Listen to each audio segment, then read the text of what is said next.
Bienvenue sur Africa 24 pour cette nouvelle édition du QG News. Au sommaire de l'actualité en République démocratique du Congo, démission de Moïse Katumbi du PPRD, Parti du peuple pour la reconstruction et le développement, parti du président Joseph Kabila. Moïse Katumbi soupçonne le pouvoir de retarder sciemment la tenue des élections.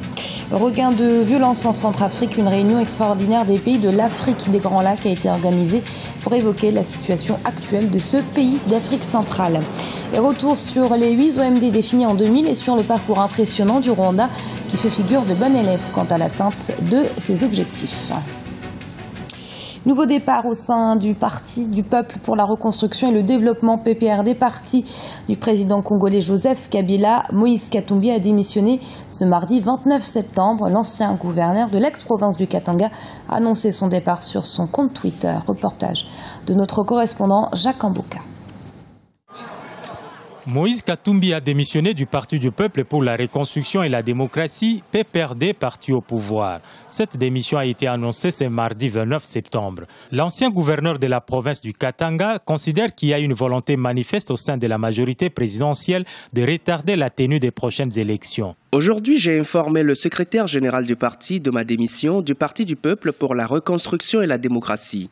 Au moment où nous, peuple congolais, entrons dans la dernière ligne droite du dernier mandat constitutionnel du président de la République, les faits indiquent que depuis maintenant 1 an, tout est mis en œuvre pour ne pas respecter la Constitution en entretenant retard, flou et illisibilité du cycle électoral et en élaborant une stratégie de glissement des dates des scrutins.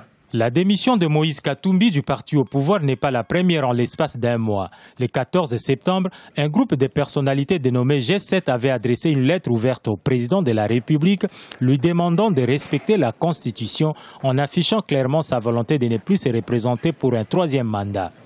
La confusion au sein de la majorité, parce qu'il faut dire les choses telles qu'elles se présentent. La confusion au sein de la majorité, sa division interne, pour ne pas parler de sa déliquescence, n'est-ce pas, démontre à suffisance les déficits du débat démocratique au sein de la majorité. Comment ceux qui gouvernent souffrent-ils de déficit démocratique et c'est considéré comme des démocrates? Espérez que le peuple congolais fasse confiance de ce point de vue. Moïse Katumbi a battu campagne en faveur du président Joseph Kabila pour son élection en 2006 et 2011. Élu de l'ex-province du Katanga en 2006, il est désigné par l'Assemblée provinciale gouverneur de la province la plus riche de la République démocratique du Congo.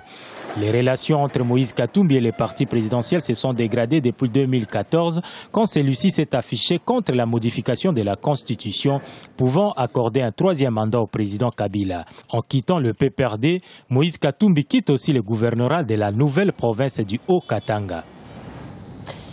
Malgré le couvre-feu décrété, le calme reste toujours précaire en Centrafrique. Dans la zone de l'aéroport de Bangui, des affrontements ont éclaté. Ce mardi, la présidente Catherine Samba-Ponza a appelé au calme et a pointé du doigt ce qu'elle qualifie d'ennemi de la paix. La communauté internationale a de son côté rappelé son soutien aux autorités de transition. Et justement, la situation en Centrafrique a été au cœur d'une réunion des pays de l'Afrique des Grands Lacs. Ils se sont en effet réunis ce mardi 29 septembre en marge de l'Assemblée générale des Nations Unies pour évoquer la situation sécuritaire et l'actuel regain de violence dans le pays. Elise Elsia Kiziman. L'Afrique des Grands Lacs au cœur des discussions à New York, aux États-Unis. Les représentants des pays de la région des Grands Lacs se sont réunis mardi 29 septembre 2015 en marge de l'Assemblée générale de l'ONU. Objectif, analyser les problèmes de sécurité de la région. 2 pays ont particulièrement retenu l'attention de l'Assemblée. Il s'agit notamment de la République démocratique du Congo et de la Centrafrique. Nous avons plaidé ici aux Nations Unies pour que la communauté internationale vienne au secours de la Centrafrique, qu'elle l'aide à boucler ce budget parce que c'est une échéance cruciale que l'élection présidentielle. Le processus électoral de la Centrafrique est pour l'instant bloqué à cause de l'insécurité qui règne à Bangui, la capitale, depuis samedi 26 septembre 2015. La classe politique se prépare pour un report éventuel de la présidentielle prévue pour le 18 octobre 2015. Aujourd'hui, il y a 1,5 million de compatriotes qui ont été recensés, mais il faut continuer ce processus donc électoral de recensement, le parfaire, mais il faut aussi vraiment avancer de manière critique sur le problème de la sécurité du pays, parce que au moment où nous sommes en train de nous parler là, à Bangui, il n'y a pas un chat dehors. Et ça, c'est depuis samedi. Le pays est entièrement bloqué, et puis naturellement, des malfrats en profitent pour piller, pour terroriser les gens, attaquer les gens à domicile. Donc, le problème du désarmement, c'est un problème central.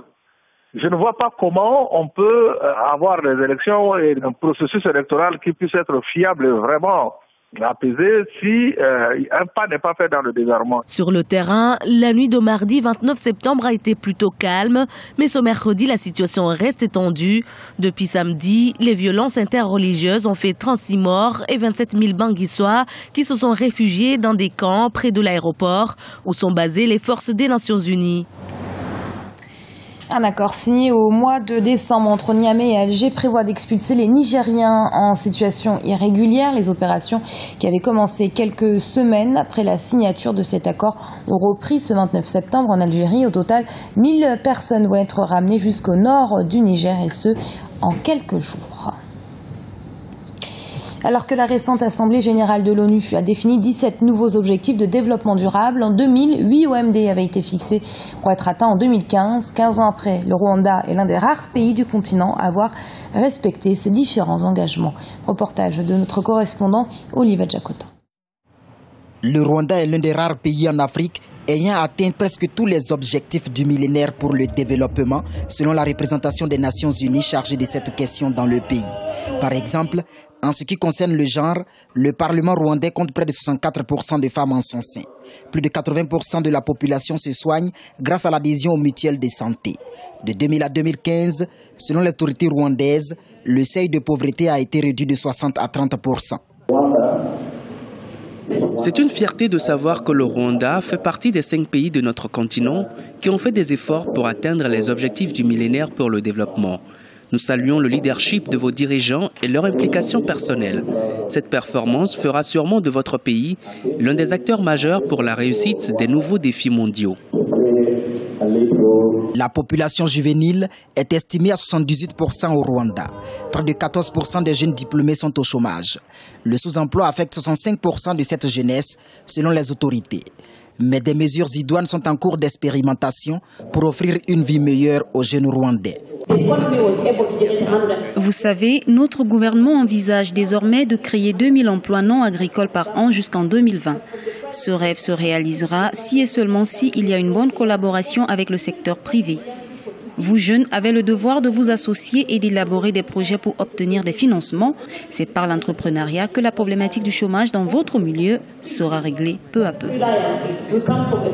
Les objectifs du millénaire pour le développement sont désormais remplacés par les objectifs du développement durable, lesquels mettent l'accent sur l'universalité des défis comme la protection de la planète. Et dans le reste de l'actualité, l'ICO s'installe à Abidjan. L'Organisation internationale du cacao, actuellement basée à Londres, va déménager ses locaux en Côte d'Ivoire dès ce jeudi. Rappelons que cette organisation intergouvernementale avait pour fonction initiale de stabiliser les prix du cacao sur le marché mondial. Désormais, elle produit également des données statistiques et soutient des projets de développement dans la production et la commercialisation du cacao. Et ce journal a été préparé par l'ensemble de la rédaction. Merci de votre fidélité. Restez sur Africa 24. Dans un instant, une nouvelle édition de l'information.